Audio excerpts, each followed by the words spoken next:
Good evening. My name is Shashina Bray. I'm the Senior Director of Programs and Partnerships at Me Too International. Thank you. Oh, y'all are wonderful.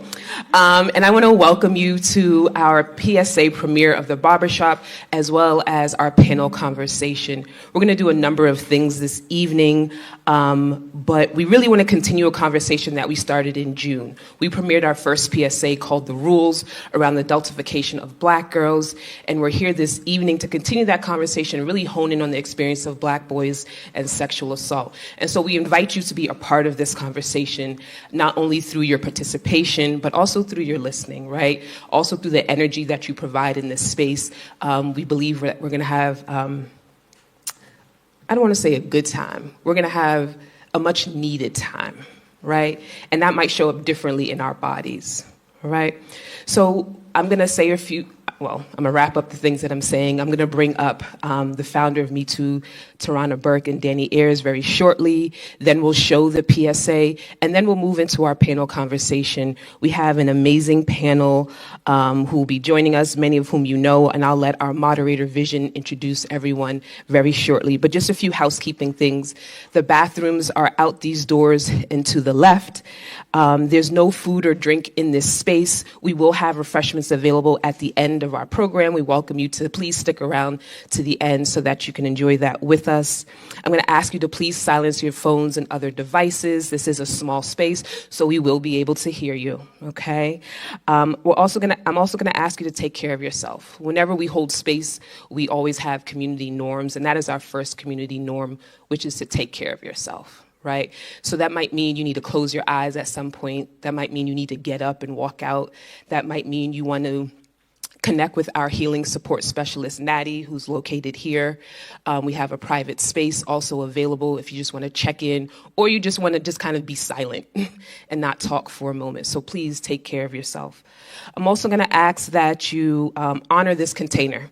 There are lots of different conversations to be had as it pertains to sexual violence, as it pertains to the Black community. But this evening, for these purposes, we're honing in on what do we owe Black children. We're honing in on the experiences of Black boys and men. And I'm also going to ask you to lead with curiosity, right? You might hear something this evening that surprises you. You might hear something that you do not agree with, and that is okay. And so we're going to ask that you hold curiosity before maybe jumping into judgment or critique, right? Why might that person have that stance? Why might that person believe what they believe? How does that sound for you all? Good? You think you can do that? Thumbs up? We do so many virtual programs, like thumbs up is like so second nature, but I guess we don't really do that much in real life, all right? So I'm going to step aside, and I want to welcome up Tarana Burke and Danny Ayers. Tarana Burke, the founder and creator of Me Too International, and Danny Ayers, our CEO.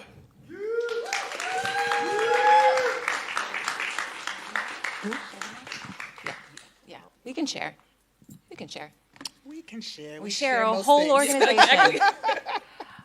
We're really excited to be here. And Toronto and I don't get a chance to stand together very often. So it's really nice when we get to do something in person with people. A lot of our work is digital in nature. We call it digital direct service. Yeah. So it's nice when we can be with people in community. I'm CEO as Danny Ayers. Tarana is our Chief Vision Officer. We made that up. Yes, we did. Because when you found something, you can create things. You can make things up as you go. We're really looking forward to this conversation. This has been a really long time coming. We've been thinking about how we can talk about Black boys in particular inside of the experience of sexual violence, inside of the work that we're doing to interrupt and end sexual violence. And this conversation is, we couldn't be happier with the people that we have participating in this conversation. So we won't stand up here for too long, but maybe just say a couple of things for folks before we bring the panel up. Yeah, I think that most people recognize this as a woman's issue, an issue for women and girls. And I think I've been having this conversation for a long time, particularly with some of the men that you're going to see here on stage tonight. Some of them are, our friends and colleagues. And this has been really important. This is really important for us because there's a big misconception about our work. Most people see this as a women's movement, and we've been saying for a really long time that this is a survivors movement. And we believe very strongly that we cannot solve the issue of sexual violence if we don't embrace men first as survivors, not as perpetrators, not as people who cause harm, but as survivors. And this conversation is a really important first step for people to understand that. And particularly, this is as you see in our mission statement, we are grounded in Black feminist principles. We are a Black organization, and this is a Black conversation. What's happening in our community is happening to Black children, and we don't often have that conversation. So we really thought it was important, as we've seen, many of us, the conversation that is happening around Black children, particularly Black boys, is really detrimental. It's really flippant, the way we talk about sexual violence in our community with Black boys in particular. And so we thought it was important to ground this conversation the way we have, and you'll see in the PSA. And so we're really sort of excited to be able to have this conversation and spark this conversation. And I think people don't think about the Me Too movement from this perspective. So we're just really excited to have it, and we're excited to have it in community this way. And we think it's no better way to do it, and to do it with our friends. So without further ado, I'm gonna turn it back over to Shashina. so before I say too much. Thank y'all, and thank y'all for coming out. Thank you. Oh, wonderful. Okay. So also in good Me Too fashion, we're going to spend a few moments grounding, okay? So anyone who's unfamiliar with this is an intentional opportunity just to bring presence to the body and bring presence to yourself in the space. I'm sure many of us did many things before we got here. And so this is an invitation to land here, arrive here. And I also want to leave you with a tool, right? We understand that this conversation may be activating. We understand that this conversation may create discomfort in the body. We understand this conversation may create excitement, right? We're having the conversation. Whatever that is, as I said, we want you to take care of yourself. So I want to leave you with the tool in order to do that. And so I'm going to offer some invitations. Everything is an invitation. Take what feels good to you. Leave behind anything that does not. And so my first invitation is just to bring awareness to your seat. Right? Notice how you're seated, perhaps find a little bit more length in your spine, right? Maybe notice where your feet are on the floor, or maybe they don't hit the floor, that's cool too. Right? Notice some colors in the room, some sights, some sounds. Arrive here, right? We'll be together for about an hour and a half, okay? And I also want to invite you to start to bring some awareness to the breath. Just notice your natural pace of breathing. Not going to ask you to do anything fancy yet, all right? Just notice your natural rhythm of breathing in and breathing out. And if you're open to it, we're going to connect our breath with a little bit of movement, a little bit of tensing of the muscles. This is called progressive muscle relaxation. And it's a very simple tool, right? So what we do, we breathe in, we tense the muscle group, we hold it, notice the tension, and then we use our exhale to let it go and release the tension. And one of the things I love about this, nobody knows what you're doing. So if you're moving through the conversation, you feel some discomfort, you may want to come to that place and find that tension. And so we'll do a little bit of practice together so you know what that feels like, all right? On your next inhale, I want you to bring awareness to your legs. And as you breathe in again, go ahead and squeeze the muscles of your legs, squeeze your feet, hold the tension, notice what it feels like. And on your exhale, let it go. Good job. Maybe bring awareness now to your shoulders and your arms. And on your next inhale, go ahead and squeeze your arms, hold them close to your body. Notice the tension, and use your exhales to soften and let it go. All right. And now bringing awareness to your hands. Go ahead and make a fist without hurting yourself. Squeeze that fist, hold the tension, notice what it feels like in your body. And on your next exhale, go ahead and let it go, release your fist. Soften, soften. Okay. And so I invite you to continue to use this as a tool as we move through our time this evening, or any other tools that you may find accessible. Again, we do have a healing support specialist here and available. If you just want to check in with somebody, we have some private space for that, or if you just have some space for decompression. Okay? I'm going to invite the people near the door to come in and have a seat, please. And then we are going to show our PSA. We created this PSA. Mark, you can have a seat here. We created this PSA last year in conjunction with Versus TV. It was a really beautiful experience to bring life and animation to these topic areas. And so what we're going to see is a conversation in a barbershop looking at a very unique but far too prevalent experience of Black boys being sexually assaulted by older women, and this being normalized as a rite of passage. And what we all know and understand in this space, it is not. And so I welcome you to the barbershop, and we'll move right into our conversation. Excuse me. Well, you know I'm serious. Y'all see this? This kid don't know what he's talking about. Messing it up for all the young dudes trying to get some. Listen, what up? These boys out here getting touched before they know their own bodies. And we just out here acting like that's normal. Bro, there are just some things that we don't even need to know. They're just understood. My first time was with my babysitter. It was weird and confusing and all, but also made me feel like it was something I was supposed to be doing. I ain't think nothing of it. That's because when it's an older woman and a boy, he gets overlooked and accepted as a rite of passage. But let it be Uncle Tony or some dude on the block, all hell would break loose. Dude is right. It's sexual abuse. Whoa, pause, hold up. It's not that deep. Y'all need to stop being so sensitive around here. I don't know, man. What you think, young boy? You leave this young man alone. He's been coming in here since he was a baby. Shoot, look at him. He's still a baby. Well, no one asked me, but I think it's good that we have conversations like this with each other, because this definitely is happening and we don't have enough opportunities to talk about it. Yo, you good? I'm gonna send you a text. Don't judge, just check it out. We've been watching, we've been listening. Black men need safe spaces. Black men are survivors too. We see you.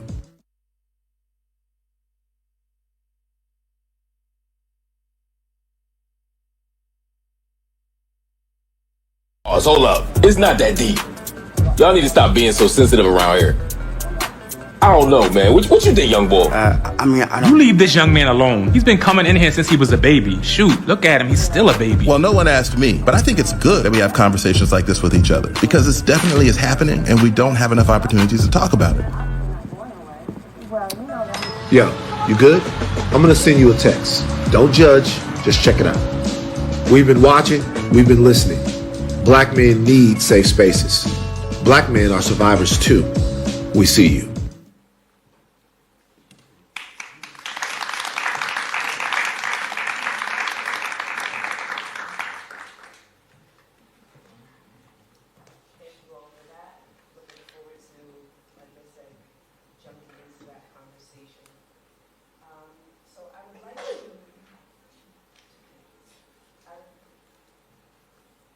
Hello? There we go. You know when you're used to projecting, you don't think you need a mic, but we do. So I would like to bring up our moderator. Perry Vision DiGilio is a North Philadelphia native. Shout out to the Philly folk in the room. Writer, poet, and producer. Vision focuses his talents on unpacking race, racism, mental health, hypermasculinity, and many manifestations of interpersonal violence. In 2020, while the world was in a state of pandemic, Vision got introspective and started writing about these experiences through the lens of his own inappropriate, albeit funny, escapades, and Trasterpiece Theater was born. Currently being developed as an animated series, Trasterpiece Theater was an Audience Award winner at the American Black Film Festival, Comedy Festival, and was commissioned to show at the Black Star Film Festival, another Philly staple. Now, with over 100 videos and millions of views, Trasterpiece Theater remains an honest and hilarious, unbecoming of age story that continues to grow and praise the deconstruction of the fuckboy. Let's welcome up Vision.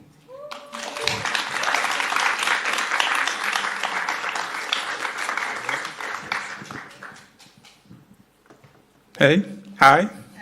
Here we. I mean, huh? Yes, that was the trash one that was saying that was one of the trash boys on there saying, like, it don't even matter, you do whatever you want. Yeah, we don't really believe in that. Welcome to, we tense, and we're tense. Let's not be tense. This is a conversation. And I get it, it's a deep conversation, but let's not be tense about this because that's why we don't have the conversation. So the more we can loosen up, we can start talking about this more. Cool? Yes? Yes? All right, cool. I'm going to introduce our panelists. And I got to build with some of these brothers, and I felt really fulfilled the other day having this conversation with some of them. So starting off, Yolo Akili Robinson, he, him, his, as it says on here. Y'all gotta loosen up. Like, I can't host like this. Y'all gotta loosen up, man. Is a non-binary award-winning writer, healing justice practitioner, yogi, and founder and executive director of Black Emotional and Mental Health Collective. A visionary leader in men's health and social justice, Robinson has dedicated his career to building ecosystems of care that center Black and marginalized communities across the U.S. Under his leadership, BEAM has become a national force in transforming mental health care. Robinson's leadership and advocacy have been recognized nationally and globally. He is a Ford Fellow. He is a Ford Global Fellow. Y'all can woo-woo that? If you hear something you like, all right. Let me step from behind here real quick. If you hear something you like, you're allowed to cheer, you're allowed to snap, you can say yes if that's what moves you, whatever you feel in your spirit, you can do that. All right, cool? Cool, all right. There we go. Thank you. Trying my best. We're gonna do this, we're gonna get this right. Robinson's leadership and advocacy has been recognized nationally and globally. He is a Ford Global Fellow and a Robert Wood Johnson Foundation Health Equity Award winner. Boom. Honors that reflect his impact in reshaping conversations around mental health, equity, and justice. Give it up for Yolo, y'all. Coming up.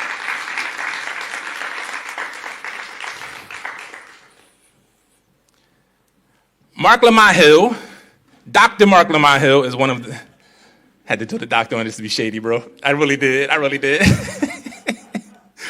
Dr. Marc Lamont Hill is one of the leading intellectual voices in the country. He is currently the host of BET News, DiGilio, Al Jazeera Up Front, and the Coffee and Books podcast. That's what they say on here. That's what. But they say that. I'm gonna keep it. That's fine. They ain't need to know that. Hill is an award-winning journalist and professor. Since his days as a youth in North Philadelphia, Dr. Hill has been a social justice activist and organizer. He has worked on campaigns to end the death penalty, abolish prisons, and has released numerous political prisoners. Dr. Hill has also worked in solidarity with human rights movements around the world. He is the founder and the director of the People's Education Center in Philadelphia, as well as the owner of Uncle Bobby's Coffee and Books in Uptown Philadelphia. Give it up for Marc Lamont Hill.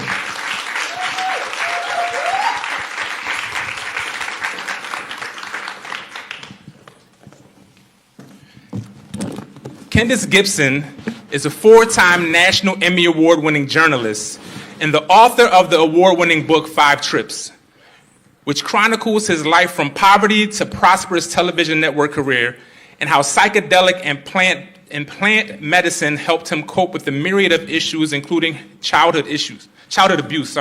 We had to talk about that, all right, cool.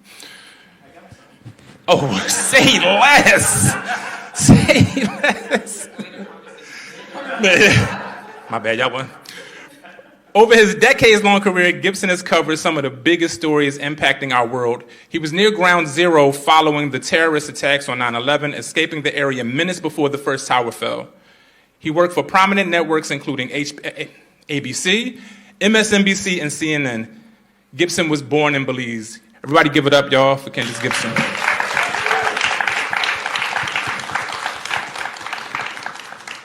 And last and certainly not least, Lathan Jr. is a Baton Rouge, Louisiana native and a prominent media personality and host known for his work on TMZ Live.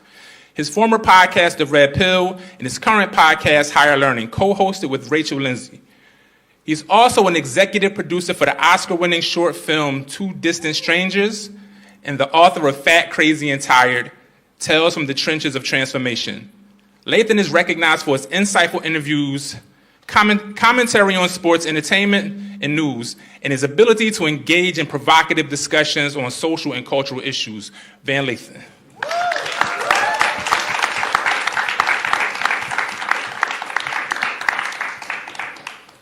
Y'all get in there, y'all get in there, y'all get in there. So first of all, welcome. Shout out to the PSA. That joint was tough. As we already stated, we are gathered today to premiere the Barbershop and discuss a concerning trend that is often overlooked. In fact, narratives about young men and boys having sexual encounters with older women have been praised as a rite of passage. I know our panelists would agree with me that that's far from a rite of passage. Oh, my bad. Right. But before we do that, a little, I guess, housekeeping. The core assumptions. All black men, masculine women, and masculine folks are valuable and worthy of support, love, and care. Do we all agree? Yes.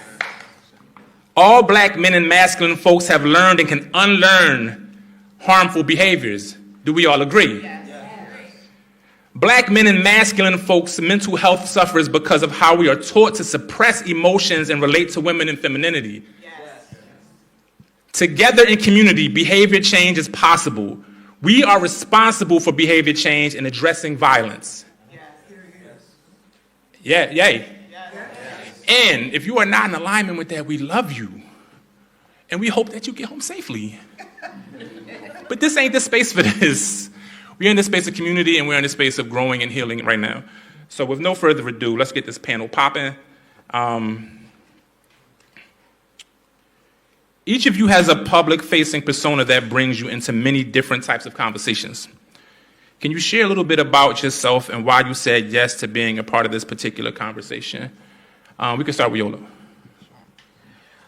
This is on? Perfect.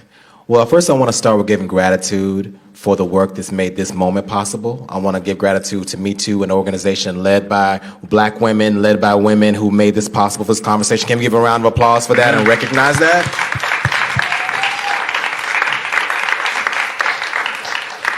And I also just want to name, I'm always like, what the land we on. We are in the space of the Apollo. We are in legendary space, right?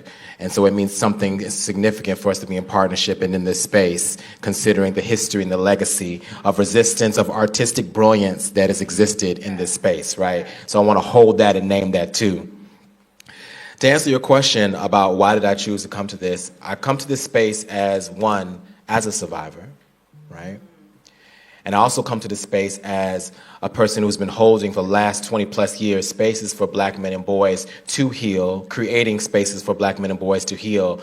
And I've seen the ramifications of this discourse show up in real time, in real space, right? Whether it has been through the defensiveness that I think we can kind of see in that PSA, where brothers are like, no, I'm not, that wasn't this, and which can sometimes have a lot of layers to it. Defending against something that may be more difficult to hold. And so the need to push back rather than face the pain. I've also held space for brothers who have come to a point later in their life, like in their 40s and 50s, and come to recognize experiences they had where they were assaulted by an adult woman and being able to recognize the patterns of how that shows up and throughout their life that they had never dealt with. And I've also, unfortunately, had to also support communities of where, particularly, I would say, I want to name when black boys who are living with autism, who are disabled, have been assaulted, right? And trying to support communities with supporting their wellness, right? And so I see this issue every day. I see it in the community spaces. And I also know that with not only there's a need for us to heal, and transform the ways in which we relate to masculinity, some of the concepts we've got, but also to challenge and be very clear that no adult should be having sex with a child, period, right? And that I also understand the myriad of masculinity and masculine trauma that sometimes resist that narrative. And so for me, it's very real. I see it in myself, but I also see it in the brothers that I've had the privilege of being able to support as they go through the healing process.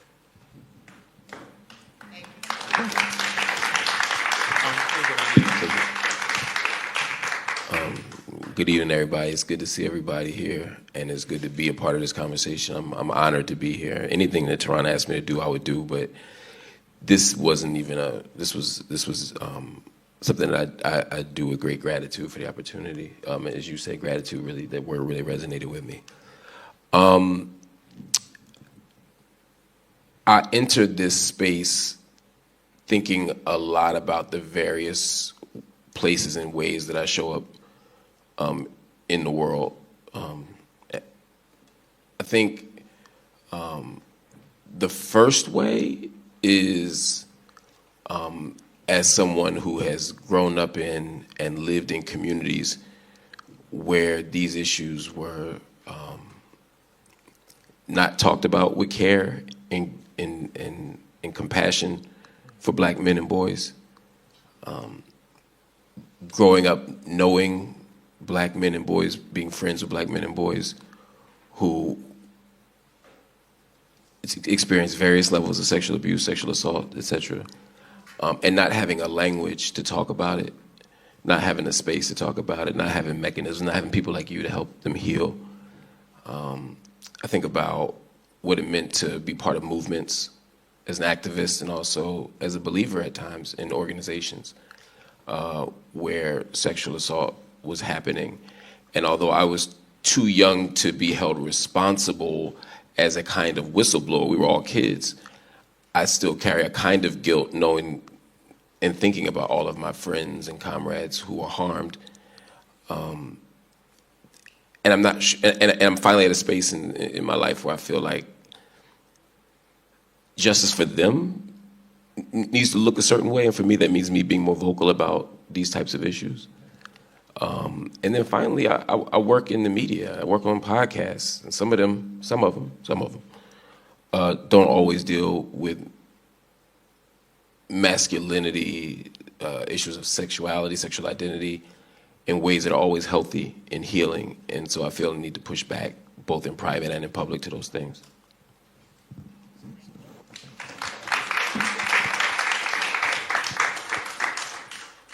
Hi, everybody. Thank you so much for having me here. It is, I echo what these guys have already said. It is an honor to be here. When I got an email saying, would you like to be on this panel? It was like, yes, of course. Tell me where. I'll make it happen. What brought me to this particular spot and space in life and here? I wrote about my childhood sexual abuse, my childhood trauma, my racial trauma, a whole lot of trauma that I've experienced over the course of decades in my life. It is only within the last couple of years that I've come to grips with knowing and talking about the sexual abuse that I suffered at the hands of one of my brothers when I was 6 years old. It happened after my 6th birthday. I remembered it. We were in Belize in poverty, and it went on for a course of a year. I didn't talk about it. I thought it was just something normal. There was something weird that took place afterwards. Once my brother found a girlfriend, I was kind of jealous. And it took me until last year, in talking with somebody about it, to hear that that is a normal thing when you're a victim of abuse. I just wanted to talk about it publicly because we don't talk about it enough in the Black community. And since I've opened up about it and used my voice as an anchor at Pix 11 and through writing the book as well, I've learned so many of my friends who are like, oh yeah, like in camp, you know, one of my counselors touched me and we never talked about it. I learned last year, so I didn't name my brother in my book, and I gave a preview to my family members, and one of my nieces said, you didn't need to name my sperm donor. I know that it was him. He abused me until I was 13. He abused my sister until she was in her 20s. And he abused my young brother when he was a kid. And there was a little bit of guilt, not being the whistleblower, that kind of overtook me at that point. But it kind of just fueled me to talk more about it and to normalize it, because by us not talking about it, everybody feels as if we're suffering in silence, and we really are. And it's been part of the healing process for me to speak out about it. So thank you guys again for allowing us to be here to talk about this stuff.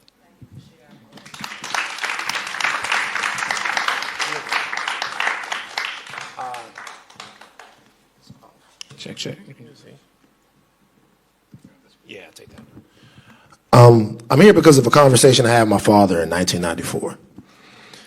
I was using a post hole digger, which I'm sure you guys don't know what that is, but in the country we have to do things with our hands. And out of nowhere he goes, I'm not going to say exactly what he said because I just saw the beautiful black children that walked in the room, but he basically goes, yo, have you had sex yet? I'm like, I'm probably 13 or 14 years old, and I go, no. And he goes, all right now. It's like, you're a Lathan man. Like, we're good looking, we're tall. You get to 16, you ain't had none yet. That you're a little different. Don't let your uncles know that. And that fundamentally changed me, because when you're a hammer, everything looks like a nail. And so the women that were in my community were no longer people. They were ways for me to access my manhood and become a part of the birthright of the rest of my family. And when I took that idea and started talking to my friends, I started to realize that a lot of them were relieved to have been abused. They were relieved. They were relieved to have had sexual encounters with older women when they were kids, because that meant that they were a man. They just got there faster. Mm-hmm. And so the longer I grew up and I would hear homies, like really, really close friends, goes, yeah, man, happened with me. They would say it. Y'all know the posture of peacocking, right? You ask me when you ask you, yeah, man, for me it happened like 8. And this girlfriend of my mama's, man, you know, it's just, I don't know, for me, maybe I came across like I was a little older, maybe I was already a man, I already had, you know, she couldn't, and they're bragging. Never forget, one time I like, so we're in our 30s, like, you realize that's wrong, right? And then the answer becomes this: how could it be wrong when it's what I'm supposed to be doing and it's what I've been doing? And then I thought about the horror movies that I watch, and the most tragic characters in them are the characters that don't know that they're not safe. And like everybody else, we screaming at the theater, we going, hey, move, get out the way, but they doing something else. They don't know that they're not safe. Freddy coming from, Jason coming from, he be moving real slow. I don't see how you get nobody. But they coming from, and they don't know that they're not safe. And that's a profound thing, to not know that you are not safe, to not know the trauma that you have, and then to take that trauma and generationally propagate it, or to process it in a way that's not healing a hole for you. And like everything else in the world that's dangerous, at a certain point, somebody has to say no. So I'm here to help say no.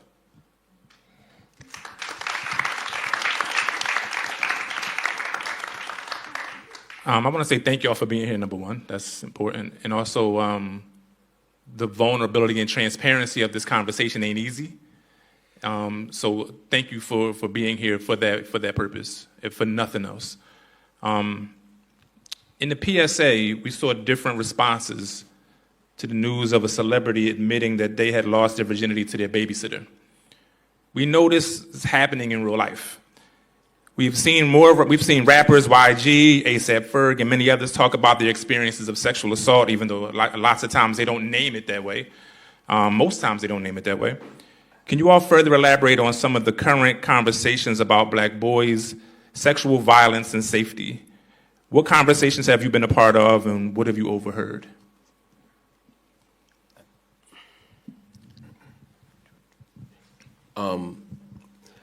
I can say from a media perspective, even when I think about the way these stories are covered, it's problematic. But it's not just the way stories are covered, it's if stories are covered. A lot of times we spend our energy talking about the way a thing is talked about, but not covering something or not mentioning something, it gives as much of a lesson about what matters as the way we cover it. And so, for example, when boys in general, when we get stories in the newsroom and we're sitting in the newsroom pitching stories, I can say from my time at Huffington Post up until now, we're far less likely to cover a story of a boy being sexually assaulted by a woman, or specifically a teacher or a babysitter, right?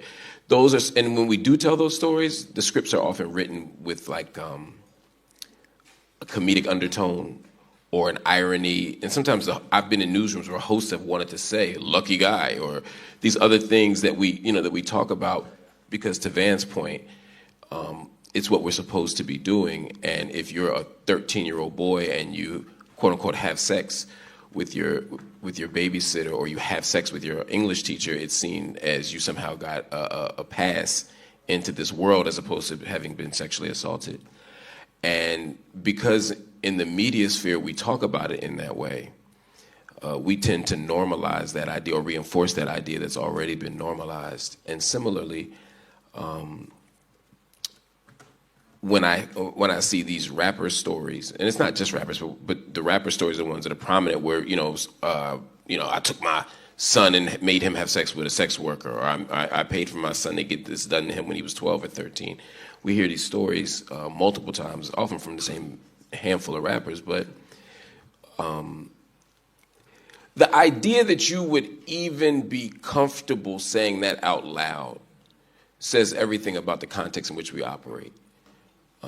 We have very dangerous ideas about what black masculinity is, what black manhood is, what black boyhood is, and how masculinity is bound up in hypersexuality. And as long as that's the norm, then it's not shocking that the media talks about it in this way.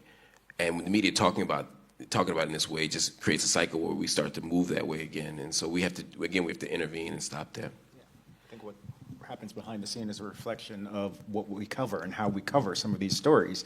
I've been in many, many newsrooms when you will have a story of a school teacher in her 30s, and she's beautiful, and she's abusing a 13-year-old, and one of the 13-year-old's friends ratted him out, and the reaction in the newsroom has been like, man, with friends like that, like, who needs enemies? Because the woman, by our societal culture norms, is beautiful, and nobody thinks about this 13-year-old who's lost his innocence as a result of that. And we covered then those stories with a different prism in our writing. As you were talking, I think that one of the pieces that I very rarely hear us talk about enough when it comes to black men and boys is the over-sexualization of black men and black boys particularly, right? And how early it begins. Like I think about in conversations in community, as soon as he started walking, he got 5 or 6 girlfriends. I'm like, why does he have 5 or 6 girlfriends? And there was no idea that if she was a little girl, you would be like, she got 5 or 6 boyfriends. Nobody ever says that, right? But there's an early push that is rooted in a history of the ways in which we ourselves have been taught that black men, black boys are hypersexual beings, right? And that gets pushed onto children very early and normalized. And so much, and I love that you lifted up black masculinity, because what I experience when I talk to teenage boys, it's like they're uncomfortable, right? There's the anxiousness of I want to have sex with girls, but I'm anxious and I'm uncomfortable around you, right? There's that natural kind of piece there. But also, because masculinity in the current dominant framework requires and pushes so many black men and boys to emotionally sever themselves, to repress and deny their feelings, to admit. So all of that just goes in that category, right? And so I just allow these things, quote unquote, to happen because I was taught essentially that masculinity is self-betrayal. That masculinity means I do self-betray my emotions. I self-betray when it doesn't feel good, and this woman, this whoever does something good to me, because I've been taught that being a sexual being is how I achieve masculinity, regardless of what I'm feeling, because my feelings don't matter. We see that intersection where these kind of discourses jump up, right? And I say one thing that's really important too when you were talking about the conversations in hip hop and, you know, people making the choice, say, I'm going to, you know, pay for my son to have sex with, you know, a sex worker. I have yet, in my 20 plus years of this work, I have yet to find a person, but I would say black men specifically, who engage in that behavior, who themselves are not survivors. Because a part of what I have seen is that to normalize it, the externalization of the normalization is because it started here. I had to normalize it in here first, right? And so then I'm carrying that forward as a way, as a coping strategy, as a way for me to manage it. And it's not to say that there are not people who are survivors who have also embodied that. But I have quite frequently, I have come across folks, I can't think of anyone I've come across who has not been like, this happened to me, when you get to the root of it. And I think that's an important piece for us to hold. Because we haven't paid, in my opinion, as a community, a lot of attention to the sexual harm against black boys. It makes you wonder, in this broader context of white supremacy and racialization, what is not being held and how is that harm showing up? And like I'm saying earlier, it shows up, I'm telling you, talking to men who are in their 50s and being like, wait a minute, what happened to me, right? And I didn't even think about that connection to like how I'm showing up with my wife or my partner now.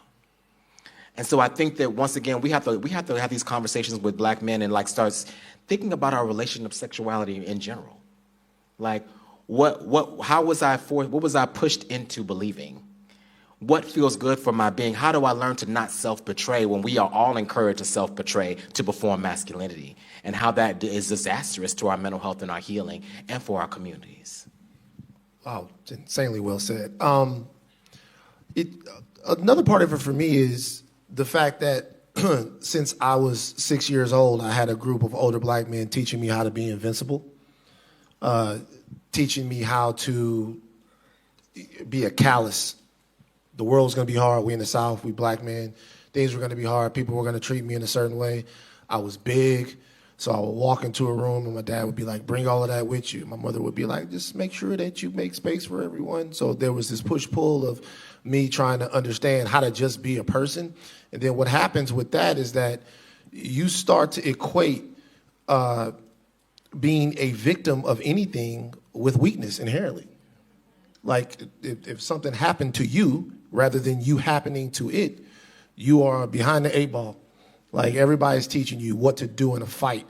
Everybody's teaching you how to make it so that my dad would always say to me, he would be like, if somebody picked you to mess with, then you're doing something wrong. Right? So figure out why they looked at all the people in the room and they was like, that's the guy I could mess with. So then people mess with you or things happen, and rather than be embarrassed enough to go, I survived that, and I'm so appreciative of Me Too for using the term survivor, you don't want to talk about it at all. Even if it felt wrong, even if it felt bad, even if it felt terrible, you don't want to talk about it at all because you're living in a society where your strength is defined by how much trauma you can take. So a lot of times you get brothers to a position where they have things that they want to say, they have experiences they want to talk about, but they just don't want to feel like they're weak in front of you. They can't quite trust you. They don't know if you're going to be the next one to try them. They don't know if they're going to walk out somewhere and be looked at as a victim or as something soft. And the power of being a survivor and the power of processing what you've gone through and then passing on your healing to somebody else isn't seen as something that's priority. So the more conversations we can have about the fact that, you know, what happened was not okay, but you are okay, it just pushes us further to being able to have really full, comprehensive men in the society. And I believe in that, man. I believe in Jason Wilson. I believe in all of the brothers out there that are allowing these young men to cry. My bad, man. I'm off my lecture pro, I apologize. And so I believe in the ability to, like, I just believe in these young men being able to like not have to hide from themselves. My bad, man. No apologies necessary. No apologies, man. None. There was something that Yolo brought up that made me think at this point that there's a bit of a sexualization that takes place from many parents. Now, hear me out. And I didn't realize it until this very moment. I have two wonderful, beautiful, professional, one's on TV in a famous show, one's a executive C-suite banker friends who, different conversations over the years, have walked in on their sons and have said in public, one was at a cookout, a network cookout, and another was at another party, talked about how big their son's equipment was. One was 13, one was 15 at the time. And it wasn't until that moment, and we were talking about it, I'm like, we laughed about it at the moment, but that you're sexualizing your son at that point. They were discussing as a proud mama moment, but it really is an odd thing that I think takes place beyond those conversations that I've had with people. Absolutely. I think it's a lot more common, and I think that than we think. And I think one of the things that I have been so angry about in Black political discourse, and I think that you as a historian, you might feel what I'm going to, is that, you know, we are so adept and aware of the history of Black men and the narratives that have been put on Black men's sexuality, right? And the framing, the white supremacist framing, all these pieces. And yet we hold that and have never, in my opinion, adequately held what was that trauma like for Black men to have that, to live with that. To live with those narratives. Myth. To live with that, like, that animalization, for lack of a better word, right? Of our sexualities for so long. What is the psychological, emotional cost of that when you are dehumanized? Because so much of what you're talking about, Van, what we're talking about here when we talk about masculinity healing is like we're trying to, white supremacy has taught people who are Black men that we can only have this corner as our true expression of our humanity, right?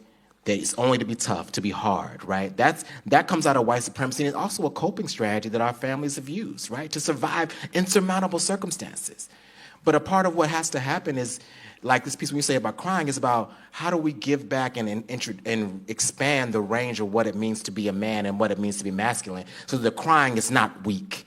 Like, you know, the crying is a part of the process. That I'm not responsible for someone's behavior that it did to me outside of my consent, right? That the work is to reimagine masculinity and make it broader, because a part of what rigid patriarchal masculinity has done to us is it has stripped us of our humanity. We can't cry. People are defending against a pain, right? We talked about that. I keep going back to that because I know you see a lot of these conversations too. Well, I'm like, why they're defending so strongly against, no, it's not assault, it's not assault, it's not assault. And underneath that often, in my experience, is I can't hold that. I don't have the intrapsychic capacity to hold that was what happened. Because now I got to hold all these things that have happened to me, right?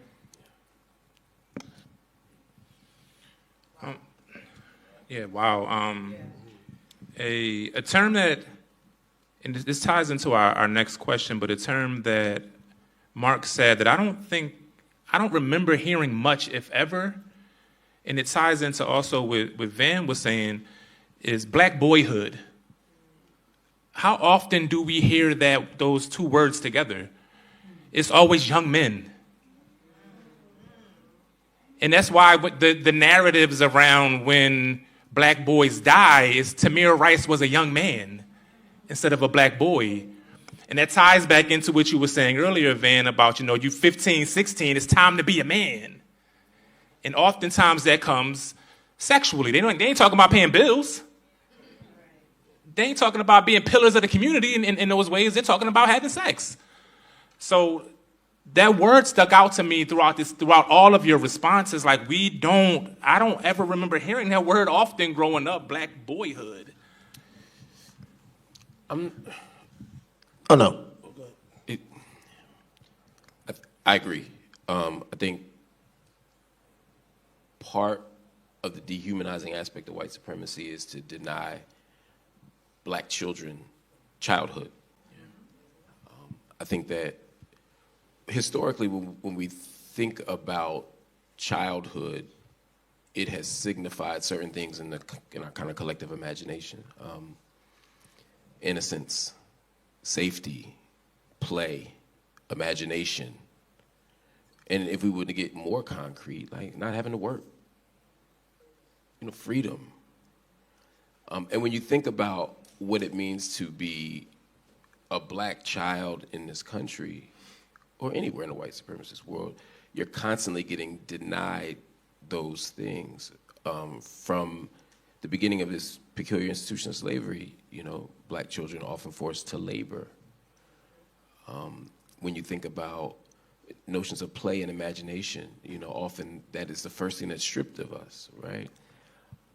Even the language of boy, like you said, the young man, or we say, look, that's my little man. What's his nickname? It's man. There's a way that developmentally we see them as short adults rather than actual children. And it plays out around the world, whether it's in genocides and bombings, where young people don't have the benefit of childhood or safety. It happens here. I mean, when you think about Tamir Rice, just to give you an example, when Tamir Rice was killed, part of it is that the irrationality of white supremacy made it such that you couldn't even see this 12-year-old boy as a 12-year-old boy. They thought that he was, I believe, 20. And studies show that black boys are seen as older and more guilty than their white counterparts by law enforcement. So he's playing. The police officers took a moment, pulled up, shot him. Didn't hold a guard, didn't post, didn't do anything to figure out. He immediately saw him and shot him. He's playing with a toy gun. I don't support toy guns. Just as a general rule in this country, I don't think we need more guns. But lots of kids play with toy guns. Lots of kids play with cap guns. Lots of kids do that. Back in the day, we did this, There's no space for that kind of imaginative play for black boys, with or without guns. You ain't gotta have a gun. You could have Arizona iced tea, right? And some Skittles. It's the same thing. There's a way that our bodies are read is another thing. And so the innocence that comes with that, and the innocence that's stripped from that, extends into the sexual realm as well.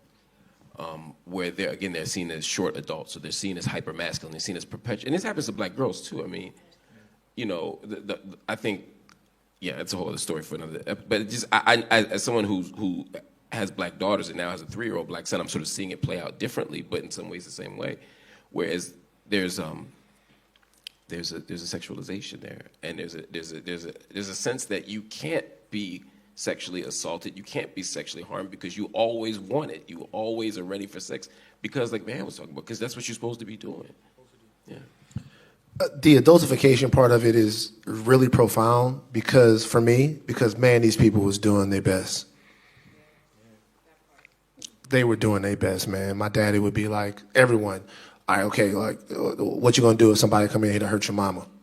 And he didn't make that up. They're like, we lived in a place where somebody could come in the house and hurt my mama.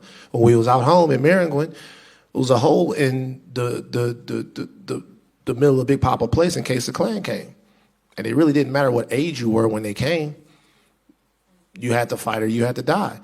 So all of this becomes like, boyhood is like what you do in your spare time.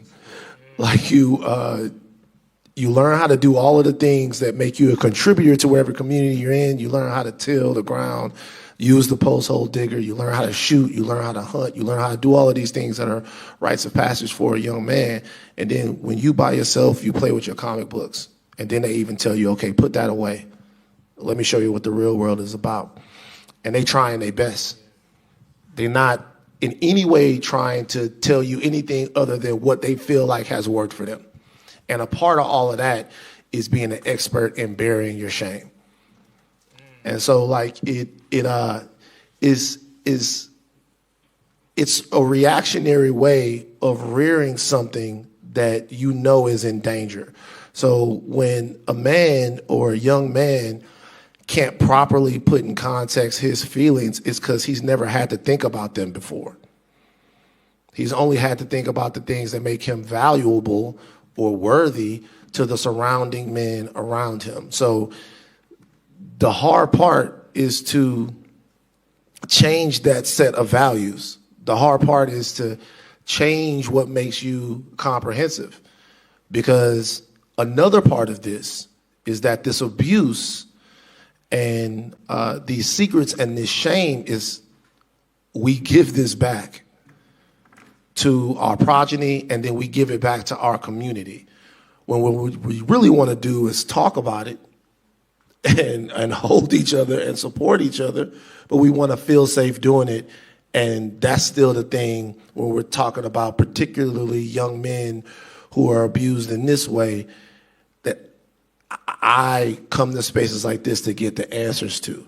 How I can just get them to confide in me. Man, I don't want to get them in trouble. But one of my little young bucks one time, it came to me and showed me something that he had in his phone. And it was him with some little girl that went to school with him. And I remember looking at him, I was like,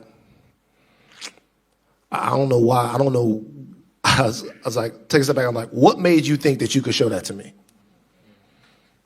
Like, what made you think that I'm gonna look at that and be like, oh, damn, you the man? Like what made you think that you was gonna show that to me and I was gonna say anything other than, I'm gonna talk to your father about that? And not in a way to get you in trouble, but we need to talk about the responsibility that you're having for yourself, how you're respecting your body and how you're respecting hers. So what am I doing? Am I taking myself serious enough? Am I taking you seriously enough? Am I taking this relationship with you as an older dude seriously enough? Because and sometimes I don't have those answers for myself, because I still have to relate to them and still have to be able to like mold them and give them the space. But I don't ever want to feel like I'm lording over them and not giving them the opportunity to talk to me about things that might be going on with them. You know, as you were saying that piece, you said what made him think that he could share that picture with you, right?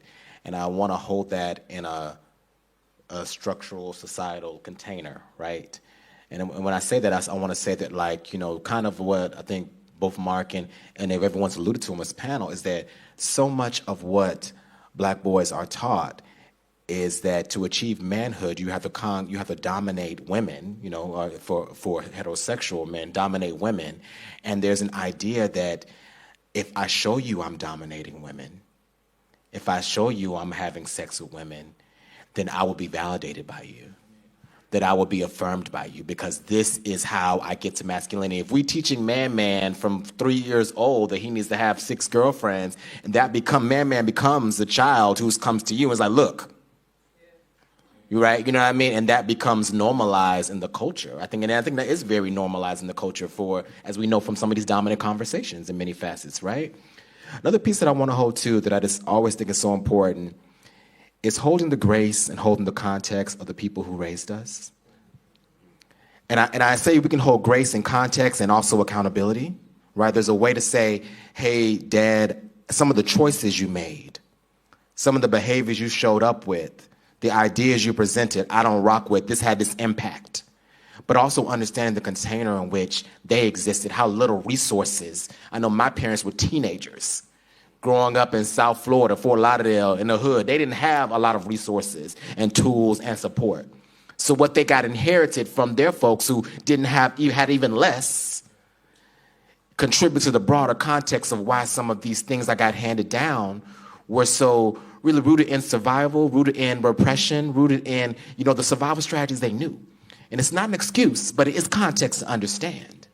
And I think that's so important as we hold that and bring it back to them and say, hey, this made me feel this way, but I also want to hold, I know this was a different time, but I want you to know that I'm trying to do something different, that I'm trying to create a new pattern, because just as we inherited patterns, we get to make new patterns.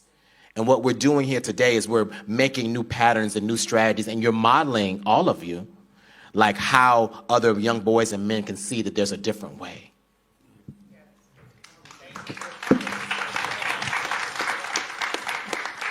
I think it's important that, like Van, you saying, you having that moment, like, what energy was I giving out that made you think that was okay? That's a really strong moment to have, like, of self-reflection.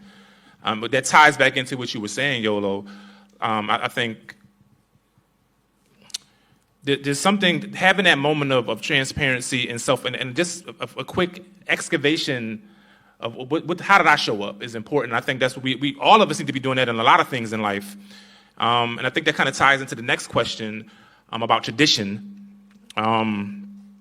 And for better or worse, tradition plays a significant role in the perpetuation of rape culture.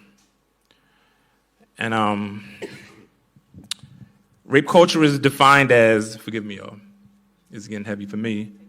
Some things are coming up that I'm thinking like, damn, some things I never thought about. And thank you for that. Rape culture is defined as a set of deeply entrenched societal attitudes and beliefs that normalize sexual violence. It is demonstrated through media, language, and policy promoting sexual objectification and coercion, lack of agency over one's body, and dismissal of feminine presenting or gender non-conforming individuals as not fully human. Rape culture is ubiquitous in representing violence as sexy, alluring, and hot. These ideas pervade everything from magazines we read, the movies we watch, the music we love, to the language we use to talk about sex, and the laws that govern bodies and behavior. Rape culture relies on other systems of oppression to perpetuate victim blaming and gender inequity, including hegemonic masculinity and patriarchy. For this reason, the idea of change or ending rape and rape culture is a foregone conclusion for some. How do we actively push against the narrative? What can be done within our families, institutions, and the media? Small question. Yeah, I know. Oh, that's all? I think we could solve Gaza easier. Say it again. And I realize that's a heavy, that's such a broad thing. So anything within that question that you feel like that it's either spoke to you or you feel like you want to then rock out?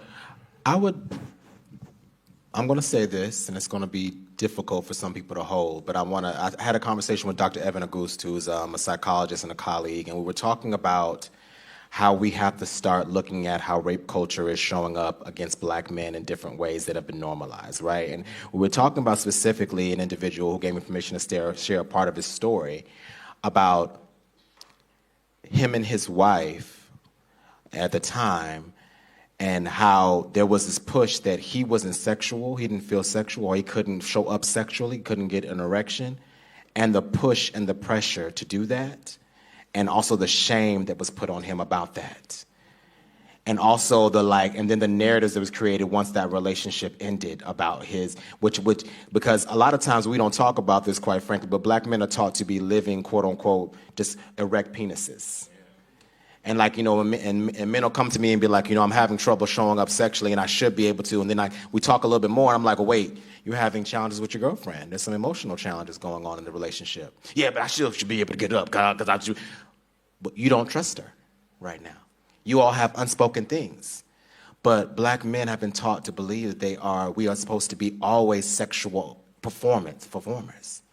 And so there's this culture that often shames black men for not sexually performing. They often sometimes, well, in my opinion, it looks like sexual assault. For straight men sometimes, for gay men sometimes as well. Like when you're being pushed to have an erection and you don't want to have sex, but you feel that push to do that. These are conversations that I think that there's a lot of shame around in our community, right? Because the shame is like, I couldn't get it up, something's wrong with me. And not holding that, like there are men who've come to me and said, like, I felt that emotional violence and shame from women, and I don't know how to name that. I don't know how to say that this is how I felt, and how she created that for me, because that would make me less than a man. And so I think when we talk about rape culture, we have to hold it in the broader context of sexism and all these other pieces, but we also have to get nuanced. Well, how is rape culture showing up against black men and boys? Yeah, I think we, and that's a great point, and even that distinction, because something is wrong. It's just not with me. In that case, right? Like there's emotional trauma that's happening, and but I'm a human. I'm a human who has feelings, right? I'm literally telling him, like, you're a human who has feelings. If your body and your spirit don't feel it, right, why would you expect yourself to do it? Because I'm supposed to be all the things we just talked about. And that word should become so violent in that context, because it becomes a referendum on me as a human, and my worth, as opposed to all these things that put me in that space. I was thinking about. partly because I do a lot of anti-prison work, I was thinking about the prison as one of the most normalized spaces of sexual violence. We know how much sexual violence occurs. Or maybe we don't. We may not actually even think about how much sexual assault happens inside of prisons, right? And it's not just the sort of the type of sexual assault that we could probably imagine and understand as such. It's also coercive relationships, people who enter relationships for safety, for other factors that aren't necessarily their own agency. They don't want to be doing this. They don't feel like they have a choice but to do this. And we often don't talk about those types of relationships. We also normalize sexual violence. I mean, you can watch, at least growing up, and now it's a little different, but not much. You could watch a PG-13 movie. They ain't gonna cuss. They're not gonna show any sexual scenes. But you absolutely could see someone sentenced to jail and someone says, "Don't drop the soap." And that was so, when I first was hearing that at 6, 7, 8, I don't even think I knew what it meant. But it was just ingrained in me as something I don't know. I don't understand prison all the way, but I know something happened there that I don't want to happen. But the conversation wasn't, how do we stop this thing from happening inside of prisons? It was like it was just accepted, don't go to prison. But there is no crime in this country, legally, nor should there be any crime in this world, any act of harm in this world, morally or ethically, where the punishment for it is sexual assault. And yet we've accepted this reality as a society, that if you go to prison, that just might happen to you. And that becomes a very dangerous thing. And one last piece of it, which I think is also problematic, is the misgendering of trans folk in the context of prison, where we will take black trans women who are already highly criminalized, highly subjected to sexual violence, misgender them, place them in men's prisons, because we're still reading their body as masculine, as weak men, right? And therefore eligible again for whatever happens to them because they don't perform hegemonic masculinity. And while again they are not men, the state often reads them that way, and so, or chooses to read them that way, and for that reason they end up becoming victims of sexual violence and sexual assault. That again becomes part of lore. How many rap videos we heard about, this person who back in the 90s, it wasn't really about trans identity, but it was just about sort of queer men. But in the same way, anybody who we saw as, you're supposed to be a dude, but you're not acting like a dude, whatever happens to you, your name is just Twan, right? Think about West Coast rap. Like, whatever happens to you just happens to you. And we accepted that. And to me, rape culture, that's a significant part of rape culture, and there's so little outrage about it, partly because we don't think about it. And I think that some of it is we also, I think, thinking about black, queer, and gay men's communities, there's an assumption, like you said earlier, that like all men want it all the time. I've done groups with black gay men, and literally, when we bring up the conversation about rape, they're like, well, men always want sex, so how could somebody be raped? That has been said explicitly. And so, once again, we're rubbing up against the same concept that, once again, is like holding this rigidity in this rape culture. And also, I think it'd be remiss if we didn't name the experiences of black trans men, right? Absolutely. And sexual assault, and like once again the ways in which they experience that gendered violence. And so I think that like all those things have to be held. I want to name them. I've heard many people say you can't rape the willing, as a joke. We've normalized it. Society in general has normalized it in the media. If you think back to Oz, which normalized, rape culture in the prison, in rap songs. There was a popular song when I was growing up. I didn't even know what it meant when the song was "Rape Me." 9 Inch Nails, "I Want to Fuck You Like an Animal." There was a popular French movie that translates to "Rape Me, Baisse Moi," in which the victim fell in love with her rapist still. So Hollywood and culture and society has really normalized it. And it's important for us to try to turn the narrative, like that PSA, spreading the word of that PSA. There was a viral video that I wanted to put on our newscast, but we couldn't get the rights for it, but it's a whole other story, that went viral this week with a teacher. I believe she was in Africa. Did you guys see that video? Where she went viral by teaching her kids a song saying to protect your parts. We need to amplify things like that as much as we can to kind of change the narrative. And there's so much healing work to be done, just briefly to say that, to reclaim our bodies and the ongoing work, right? When I say like, because we're talking about, in healing work, recognizing that being a black person in this country, we are taught to have a relationship with our body that's often disparate, that's disconnected, that's disembodied. And black men particularly, right? When we do simple activities like the feelings wheel in our sessions, and I'm like, brother, what do you feel in your body and where? It's like, I don't know what that means, right? And that's a real experience because the depth of the disconnection is there, and it's encouraged by the culture, but we also live under that. So a part of it is like, how do we reconnect with our bodies? How do we reclaim like our bodies as sites of of pleasure, of not just as like producers and performers, but as sites of places where we live that like have feelings and sensations. And I think that for a lot of us, not just black men, but we're talking about black men and boys, that is what black men and boys are alienated from. Yeah, the reason why there's like a reference for me in almost every single conversation point that we're having. When my homie Graham, who went to Berkeley liberal, when he first said the term rape culture to me, I fought him for like 6 months. There's no way that I wanted to believe that that was a thing. He had to be like wilding, right? It's like we talk about, we go to the Bayou Classic, girl walk by you, what's up, Red? What's up with that? You know what I mean? Like you're not, like there's such a cultural acceptance of some of these things that are, that like I could not believe that the person that I was or the group of men that I really looked up to were capable of being a part of something that really needs to be examined.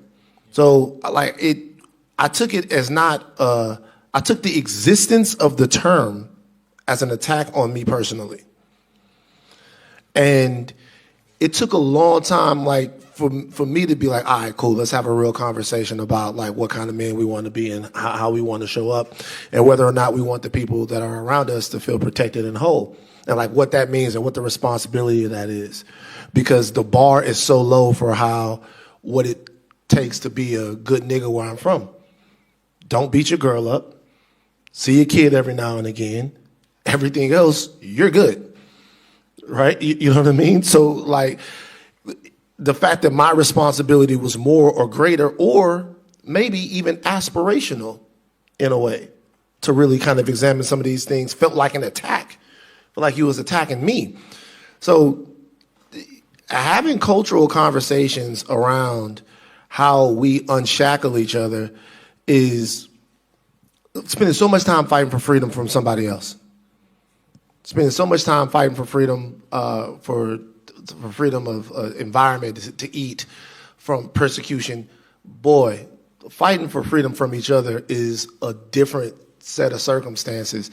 And I really haven't figured out like how to do it, like how to really talk about these things in a way that doesn't make people feel persecuted when you're trying to help them. But I'll say that like the more normalized the conversation gets, the more people feel like they have the opportunity to talk. When you hear people, you hear things that they don't like certain things. They do have feelings of inadequacy. Real talk, when I was on the yard at Southern, a homeboy of mine, to your point, had been with this girl. And she gave him what's called a BDR. If y'all don't know what that is, it's a bad dick report. It's a funny term, you can laugh. All right, and I remember talking to him and him being like, I know y'all having fun with this, but like I'm on campus and people is looking at me, bro. Like he's like, I know that y'all having fun with this, but like I'm on campus and people is looking at me and he goes, I don't know if y'all know, but Jason died. Jason was murdered, man. And like, we had lost a friend. He was like, I wasn't thinking about, he was like, what I'm supposed to say? I'm supposed to go to you and tell you that like, I'm feeling all of these things and I just don't feel good right now. I just don't feel good. He's like, I wanted her, but I just don't feel good. And I was like, damn. And then I cracked some jokes.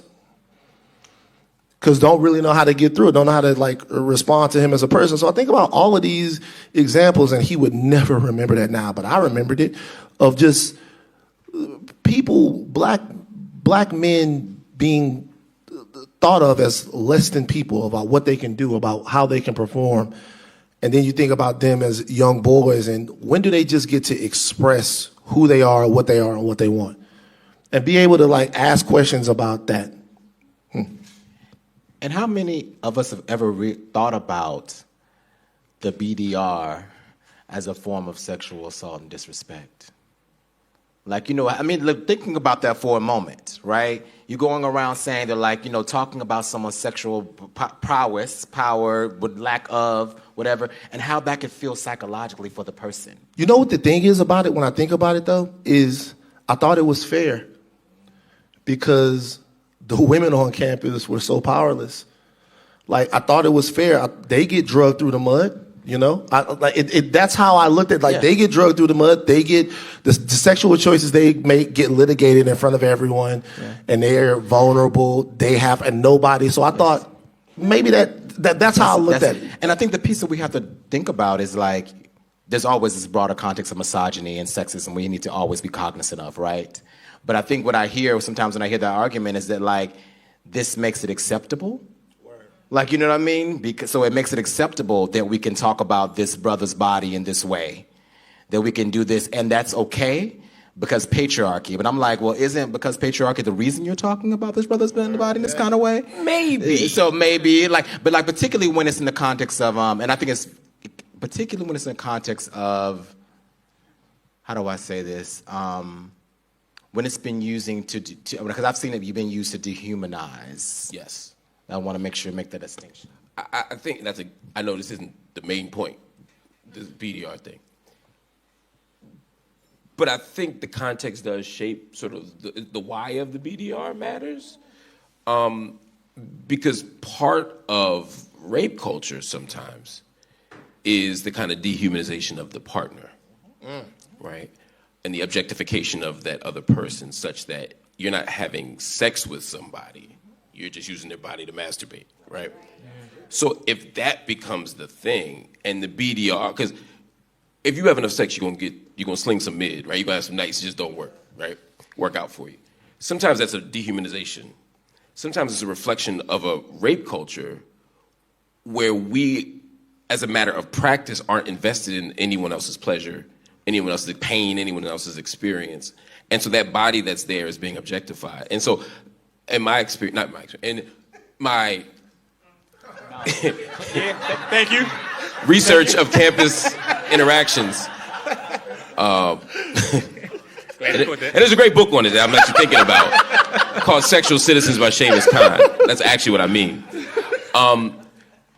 Some of the experiences that people have, both women but also men in same-sex interactions, are talking about the fact that they were just treated like an object there.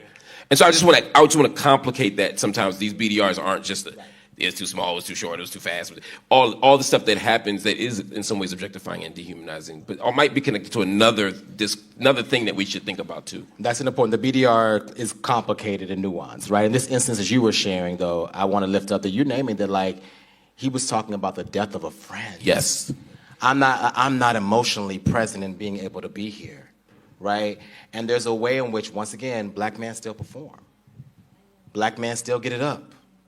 That we have to, like, challenge in the context of patriarchy, because if we're talking about gender and patriarchy and sexism and misogyny, we have to hold the ways in which sometimes black women can show up in patriarchy and have those ideas about black men's bodies and have those things, right? We have to hold that in the broader context, right? But we have to also name that shows up. Because a lot of times when I'm working with black men, a biggest part of my work with black men and boys has been getting black men and boys to own their anger at black women without the misogyny and the sexism and the transphobia.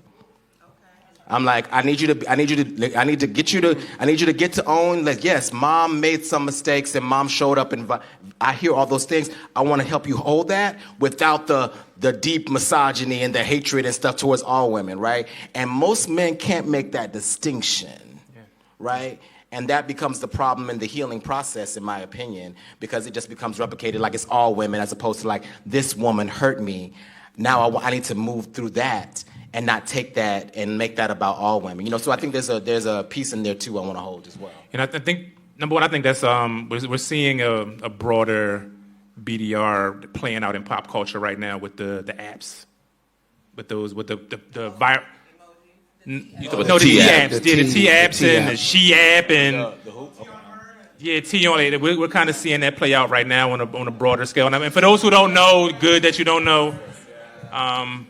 But yeah, can I say something real quick? You know what else is a part of this? Is like being able to, one of the most valuable things in the last, I'm 45, so this is going to sound like my development has been arrested, but it has been, is in the last 10, 15 years, it's going to sound so stupid, but being able to confide in women, being able to like, I have a question and about something and I don't know how I'm supposed to talk about it, and I'll just hit Tarana and be like, yo, is this consent? Is this okay? And then when she gives that answer, it gives me power because I'll be like, look, man, my friend Tarana Bird told me this. So I don't know what you trying to tell me. I got the best minds in the world on my side. But being able to go to women, brilliant women that I know and ask about their experiences and talk to them about their experiences and invest into them without feeling like I have to have dominance in that situation is liberating. It's liberating because when you do that, man, you get such an understanding about how much you don't know how you are seen and showing up for people.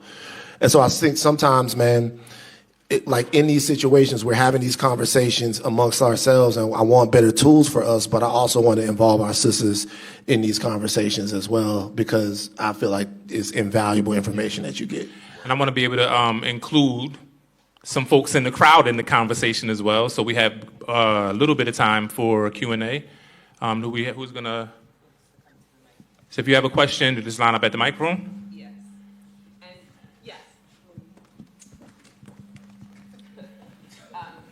You have a question for our tech people, we can get this our stationary mic on. You want to come up? Anyone else? You can have seats in the front here. We welcome questions, tech folks, actual questions. Yeah. Sounds like this question. Hello. There we go. And I just want to again remind you of our community norms. Okay, I know we all are feeling very passionate right now. And we also want to honor time, and that we want to make sure we can get to as many voices as possible. And that's what the panelists do. No pressure. Hi. First of all, just thank you for having this conversation. It's so special and very vulnerable. I fundamentally believe that the types of shifts we're talking about happen at a systemic level and at a community level, as do all shifts that have to occur in terms of racial and social justice issues. But what I'm hearing from you guys that's really special is an opportunity with the next generation, also on an individual level and at a familial level, and with starting with things in the home in terms of not perpetuating generational cycles, things that were said either consciously or unconsciously by your fathers or by other people's fathers. How do you think, when we talk about systemic change, it obviously happens at different paces in different places, and it's not just one massive whoosh whirlwind of like, oh, we've changed, we've upgraded our society.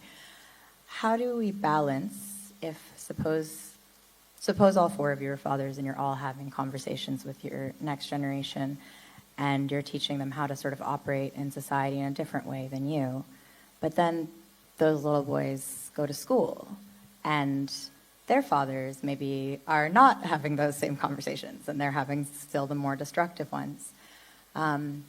They may, if they stand up to and say, you know, my daddy said that you shouldn't talk about this way, or, you know, that da-da-da-da-da, they may encounter once again that cycle because now they're being told and reflected upon, oh, you're weak, you're a pussy, you're this, you're that. How do we deal with the push-pull between what's happening at an individual level and progress that's being made in the family unit and in the home for the next generation against what's still most likely they're going to encounter in their social environments and school because of different paces of change? I mean, I don't have the answer. Oh yeah, sorry, no pressure.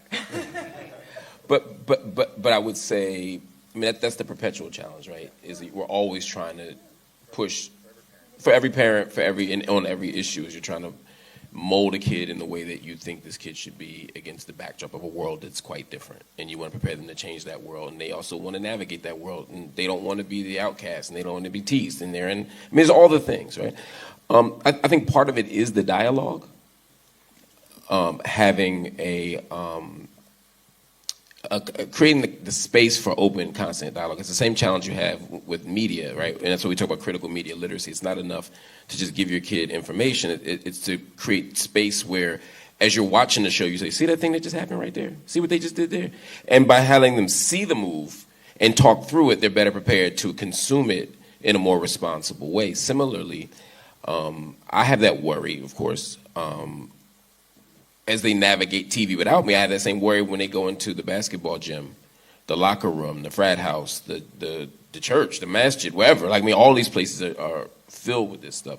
But I think if we create the space for dialogue, when they hear that thing, they'll bring it back. And part of the conversation is, what do I do when they say this? Or I heard this, and it almost made sense, but I can't be right because that ain't what you told me. How do I? What's the clap back? You know. And just try to create space for them to be equipped with the tools to navigate those spaces alone, but also to instill in them, which is hard work, a level of confidence that they can kind of stand alone on this thing and be okay and safe with it. And that takes forever. You know, there was a time where I had the bad politics, then there's a time where I got decent politics, then there's a time where I got good politics, but I just keep them to myself. There's a moment where you'd be like, I can't do that. You know, for some of us, that's our 40s. Some of us, it's our 30s. I think as parents, the goal is to shorten. Yeah. You know, is confidence. Man, the only thing that really stuck from my dad was confidence. I was in school one time, and the kids was talking about Rush Limbaugh. They getting up early, and they watching Rush Limbaugh. And I looked at them, I said, all of you are stupid. You're stupid and you're being lied to, and my daddy told me that you're being lied to.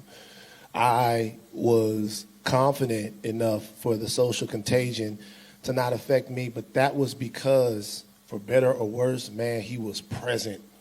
He was there. He was active. He was involved. He was a manicurist. He was a painter, fine point details. How you going to stand? How are you going to be perceived? Not always right, but always engaged. I'm so proud of the brothers that exist now, because there are so many of them that are devoting and dedicating their lives to making young boys feel confident to be who they are. Because that's the only thing that, in a situation like that, even if they just bring it back to you, well, my friends say this. All right, well, let's talk about it. Let's have a conversation about it. Do you agree with them? Why do you think that was true? Why do you think they're saying that? Like, not even hey, I'm telling you what's real. No, let's discuss it. How would you feel if that happened to someone that you love? Or how would you feel do you want to be that type of person?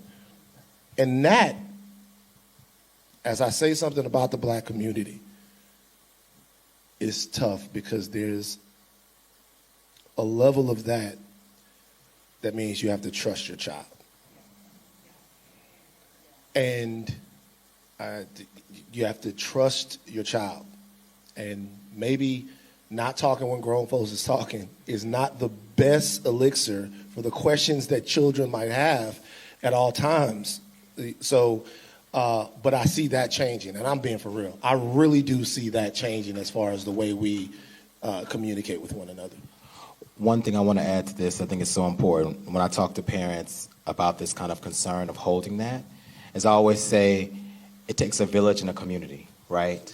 So one of the most dynamic things we've seen is that, taking black boys and putting them in groups where they're actually collectively unlearning unhealthy masculinity. So guess what? They're not just dependent on you, Dad. They call my boy, hey, Mark, something happened today. We've been learning about this unhealthy masculinity stuff. What do you think about that, right? Build a village around the children, right? And find the organizations and the groups who are doing that work to unravel those concepts so that it's being reinforced not just by you as a parent having to hold that, but also there's a community holding it. And that's important. In our circles that we have with Black Masculinity Reimagined, we invite men to bring your uncles, bring your kids, bring your nephews into space. So now they're seeing you struggle with it, and they're like, oh, well, maybe I'm not the only person thinking about this, right? And then like they're meeting other folks who are teenagers who are like also like, oh, I can call him and talk to that about that too. Right, so it's like building a village around them as well. Still being central, of course, but making sure that like you don't feel like it's got to be just only you. When the more people are reinforced with it, that's how social norms change. Yeah, and bring the bad ones too. Don't give up on the uncles. Well, maybe you could give up on them, but don't continue to challenge them. You didn't, because you was born in 1960 or 1955. That's not a get out of jail free card. Well, not abolitionist. That's not a pass to just, you know what I mean? Like continue the conversation. Yeah. Absolutely. Thank you so much. Another question? Hello, my name is Khalik. My question is more so for Yolo because I don't know if Candace is queer. But my question is like, what can, because we were talking about also rape culture and, you know, that exists in different spaces. You know, one thing that is, I don't want to sound like I've internalized homophobic because I'm openly gay, but like one of the reasons I avoid gay spaces, regardless of race, is because sexual harassment and hypersexual, you know, stuff is very prevalent, you know. I remember like 3 years ago when I was living in California, you know, went to a nightclub and someone grabbed me from behind, you know, when I was getting a drink at the bar, grabbed me from behind and smacked my ass. And I was kind of shocked because I'm like, you know, well, I'm not muscular, I'm not desirable, you know what I'm saying? I grew up very sheltered, so I thought that only happens to women or if it happened to men. They are desirable, like they look like the ones on TV. But what can be done, you know, for in the future for gay spaces, especially for men coming of age in their late teens and 20s, where there's not, you know, that culture of, that rape culture that is unfortunately, you know, prevalent, where people feel like, oh, if someone, you know, because we're all liberated and free, whatever, we can all just, you know, have our hands on each other. You asking me? So first of all, I don't think so. First of all, sorry that happened to you. Mm-hmm. It's happened to a lot of us, right? This conversation that we've been having is further layered by the nuances of what happens in Black gay men's communities, right? The ways in which many Black gay men I've heard explicitly say, all men always want it, so there's no way the rape can happen here. And it's a further kind of like entrenchment of the patriarchy within our own circles, where we once again believe that Black men's bodies are just hypersexual and the men always want by. So you go into a gay club and immediately it's all this kind of attention on you. And that's composed of sexual liberation as opposed to not consent, right? As opposed to like, you know, rape culture. And I think we have a lot of work to do to have that conversation. I think there's a lot of trauma in our communities. And I think what happens for Black men in general, but for many Black gay men, is that sex becomes the one thing that we get to have, quote unquote.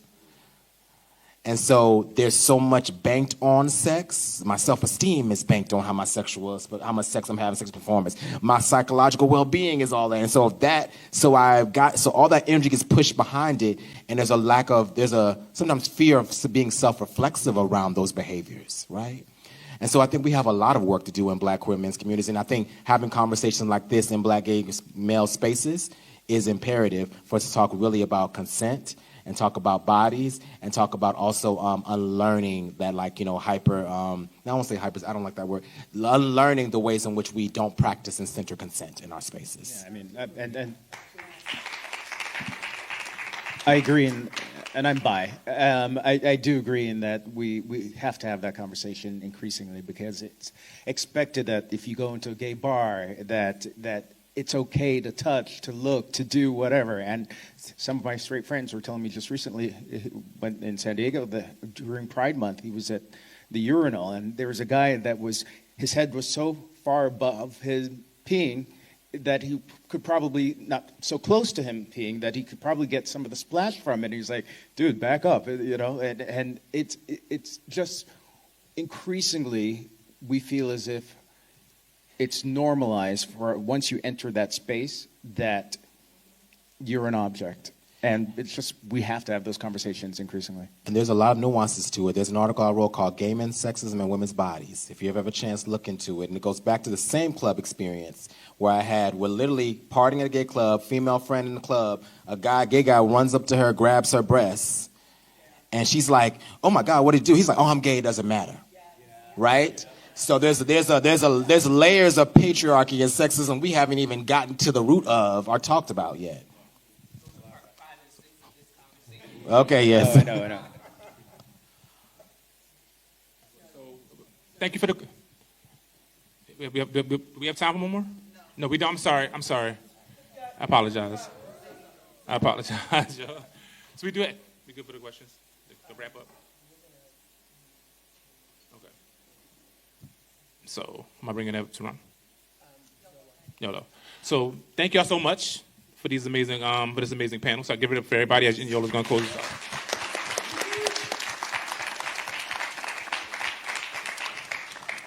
So to close this out, we've opened up a lot of different things, right? And I want to close this out thoughtfully, but I also want to make sure that I name that when we talk about the reimagining Black masculinity, each of you are representations of that. What you are doing and what you are holding is sacred and important and necessary and ancestral in the context of us reimagining what could be possible. And so I want to make sure that we honor that, because that labor can be isolating. It can be hard and difficult. And I just want to make sure, can we just give a round of applause and just name that work that's happening here?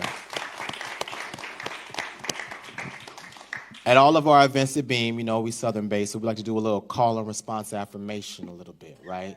And it is a consent-based affirmation, so you don't have to call back if you don't want to, all right? But it's a simple way to close out, because when we're in these spaces, sometimes we may move into a place of feeling like we don't have power, and I want to remind everyone that you have the power, that you have the agency, right? And so if you like, you can repeat after me with this closing affirmation. You can put your hand on your heart if you'd like to. Hold that there. And the first line is, my community has the power to heal. We're going to say it one more time. My community has the power to heal. I have the power to heal. Healing is my birthright. And I will make healing and consent and liberation the center of my life. And so it is. Ashe, thank y'all so much.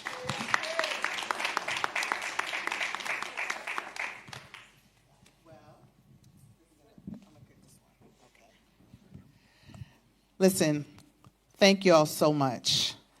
I'm not going to take a long time because we got to move out of this room quickly. But I want to say thank you. First, thank you all to my brothers here. Thank you. This is part 2 of a 2-part series. As we said, the first one was about the adultification of Black girls, and it was lovely. We had it in Philadelphia at the Barnes. I could say a lot. I don't have a lot of time, but I just want to say these are my brothers here. I just met you, but I'm going to go ahead and say you're my brother now. But these are my brothers, and I love them so much. And I just really, I'm gonna start crying if I say anything else, but I love y'all, and they always show up for me, and tonight is no exception. I hope y'all really took something from this night. I want to leave you with the question that we started with. I hope you all walk out of here tonight thinking about the question, what do we owe Black children? That's what this series is about. What do we owe Black boys? What do we owe Black girls? What do we owe our children? The Me Too movement has been talked about for the last 8 years, but when people think about this movement, we really have not talked about children. We talk about everything else but where it started. And it started with children. When I started this work, I started it for children. So as you walk out of here tonight, as you think about the stuff that we talked about this evening, really take that question with you. What do we owe Black children, our children? That's the question I would really love for you to hold and think about, marinate on it. This is our community. These are our children. what do we owe Black children? Thank y'all so much for coming out tonight.